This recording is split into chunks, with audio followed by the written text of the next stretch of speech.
आज का जो मैसेज है, स्पेशली एक क्वेश्चन जो है इस मौके के लिए कहा जाता है कि why even God has to come in to this world as a man. It's very critical question. बहुत से क्रिटिक आपको पूछते हैं, इवन बहुत से दूसरे जो मज़हब के लोग हैं, Hindu, Muslim, atheist, Buddhist, even all kind, why the creator of this world, जिसको हम कहते हैं बिगेस्ट ऑलमाइटी गॉड,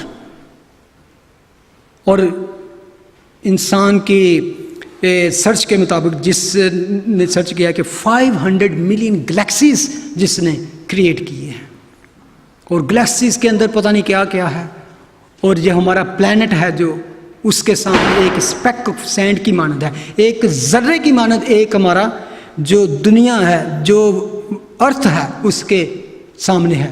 तो उस जर्रे में एक हम क्या है? नथिंग। तो क्यों खुदा एक जर्रे से भी हकीर इंसान बन के इस दुनिया में आएगा? Why he has to do that? It's a very very important and critical question कि why he has to do that। क्यों नहीं?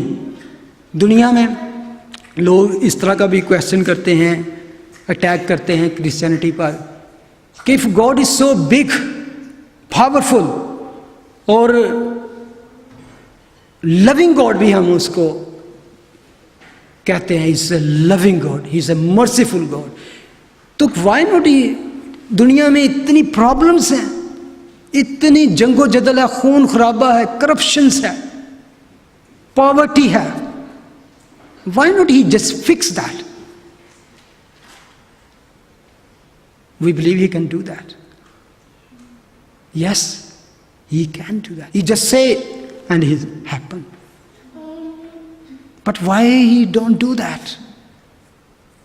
व्हाई क्रिएट, जो हमें लंबा प्रोसेस उसने किया, ये करो वो करो, ये करो वो करो, तो फिर ठीक हो जाएगा।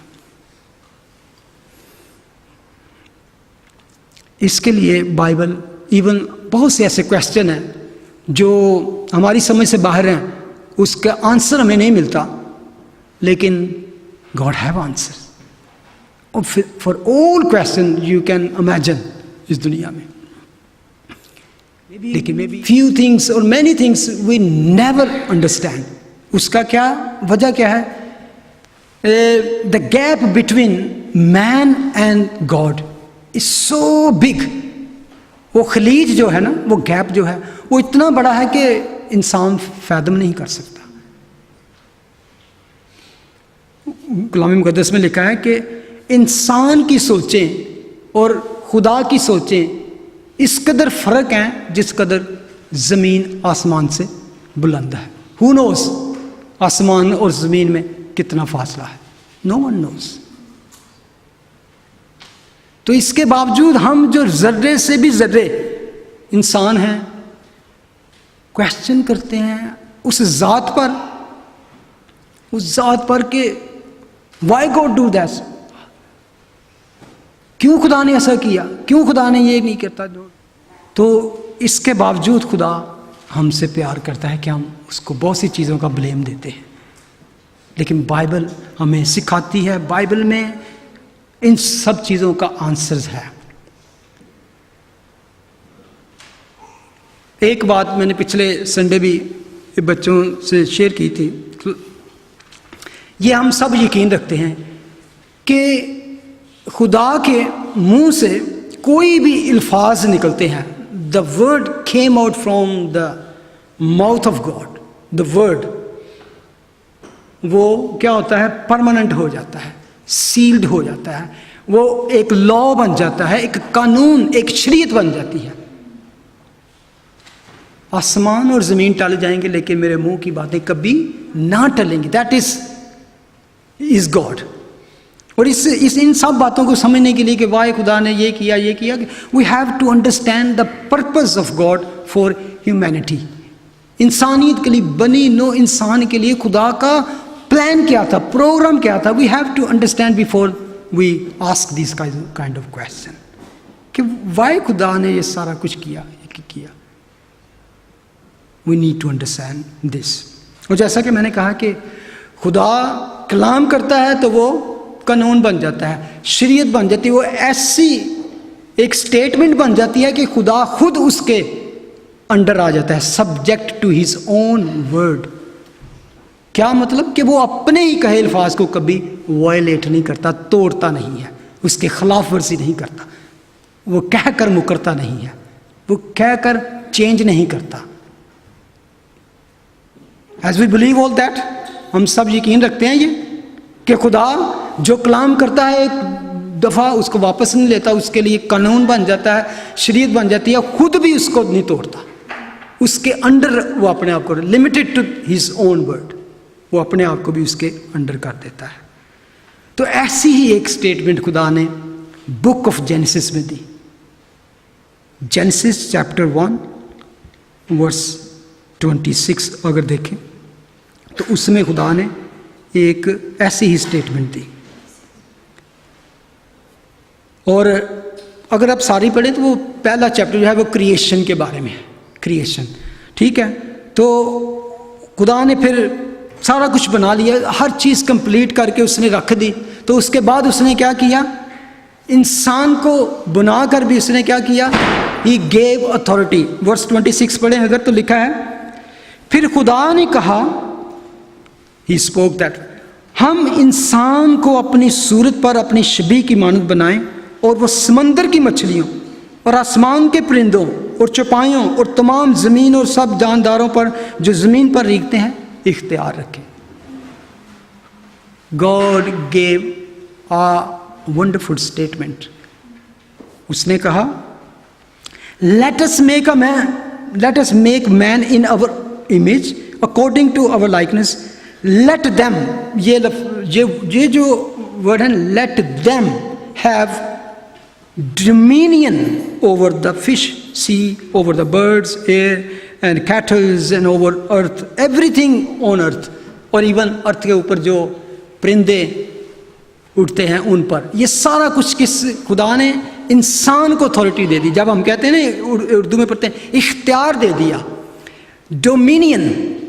और अगर NIV में पढ़े तो वो कहता है, so that they may rule over the fish in the sea, यानी कि रूल करें, इख्तियार रखें। डोमिनियन मीन कंट्रोल करें, महकूम करें, इख्तियार रखें, कंट्रोल एक गवर्नमेंट की तरह उनको दिया, रूल दिया। और एम्पलीफाई बाइबल इसको और ज़्यादा अच्छा लिखती है, लिखा है, and let them have complete authority over the fish of the sea and all those things. Complete authority खुदा ने दी।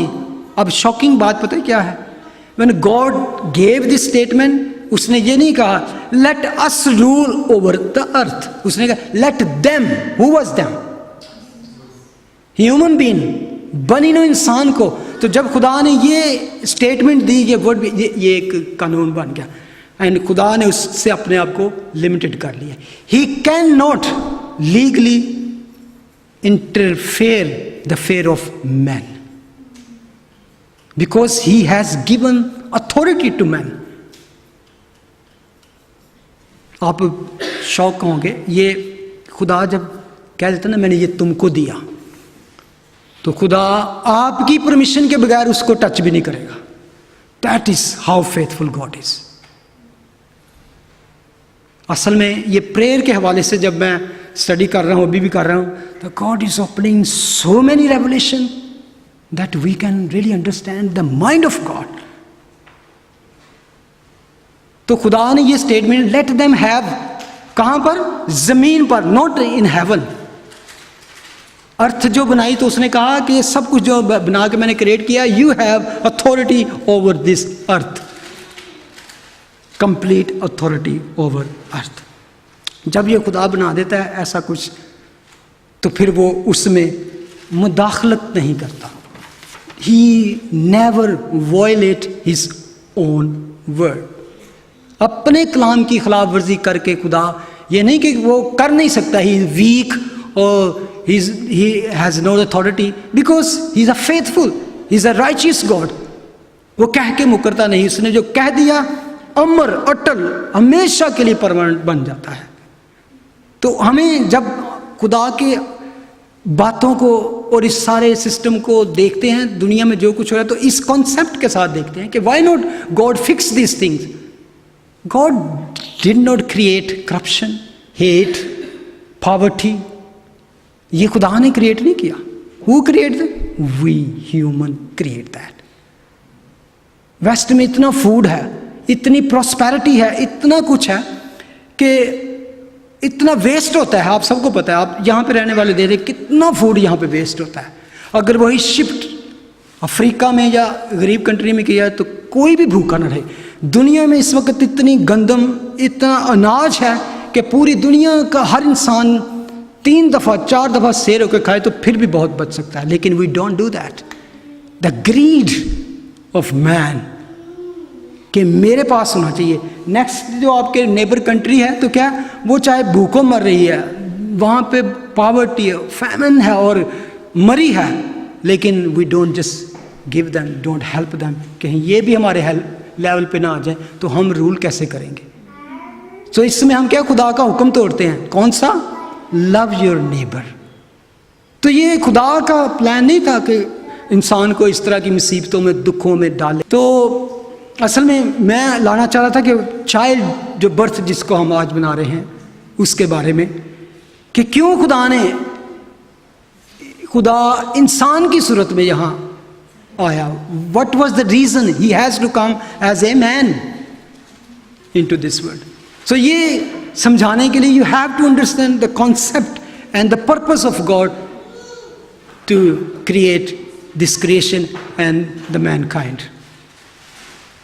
सो अगर आप वो गौर करें कि जब आदम और हवा ने गुनाह किया, when they were doing, they breaking the law जो खुदा ने उन्हें दिया, व्हाई नॉट, अक्सर सवाल करते हैं, why not God came and just said don't do this, बीच में आके तो उनको रोक दिया और किया।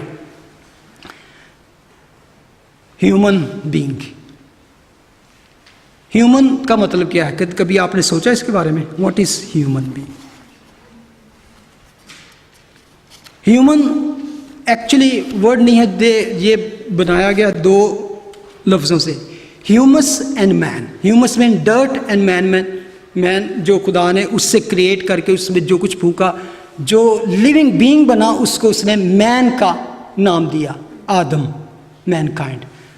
तो ये क्या है? ह्यूमस मैन, यानी कि डर्ट से बना हुआ, मट्टी से बना हुआ इंसान, डर्ट से। तो जब उसने उसको बनाया तो वो 2 चीज़ें थी। क्या उसमें खुदा ने रूह फूंकी और मट्टी वाला इंसान क्या हुआ? एक लिविंग बीइंग बना।